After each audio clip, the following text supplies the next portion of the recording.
नाम मोहम्मद जुल्फ़कार है। मैं डेरा गाजी से आया हूँ। ये मुझे हो गया है कोई 8-10 साल ये काम करते हुए। तकरीबन 3-4 किलो बादाम इस्तेमाल हो जाता है दिन में, और तकरीबन आधा किलो लाची, और 1 किलो 4 मगज़, आधा किलो सौंफ, और आधा किलो नारियल, और आधा किलो सौंठ।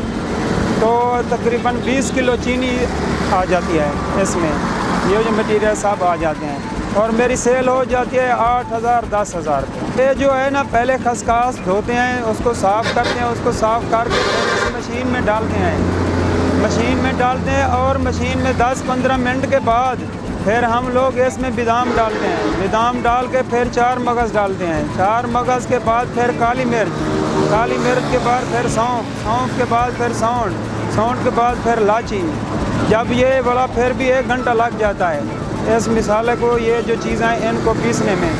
1 घंटे के बाद फिर ये जो चीज़ें फिर गाहक आते हैं उनको बना के देते। कोई बोलता है जामे शीरी इसमें पा दो, कोई बोलता है नहीं सरदाई दे दो।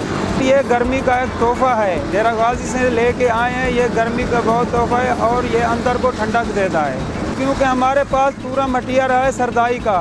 जो भी चीज़ इसमें आती है वो सब मेरे पास है। छोटा गिलास जो है वो 40 रुपए का देता हूँ, और बड़ा गिलास 50 रुपए का।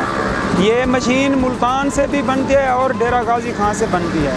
ये उधर से इसका 1 लाख रुपया है। तो उधर तीसरे महीने में शुरू होता है और 8 महीने को ख़त्म हो जाता है। इसके बाद घर जब जाते हैं उधर खेती बाड़ी और अपना डंगर है उनकी भी करते हैं, और जैन वो नहीं है तो मजदूरी कर लेते हैं कोई और। लोगों को ये पसंद है, ये बहुत बड़े शौक़ से पीते हैं और मुझे बताते हैं आपकी सरदाई बहुत अच्छी है, आगे भी पीते हैं। मुझे हमको मज़ा नहीं आता, ये सरदाई में मज़ा है।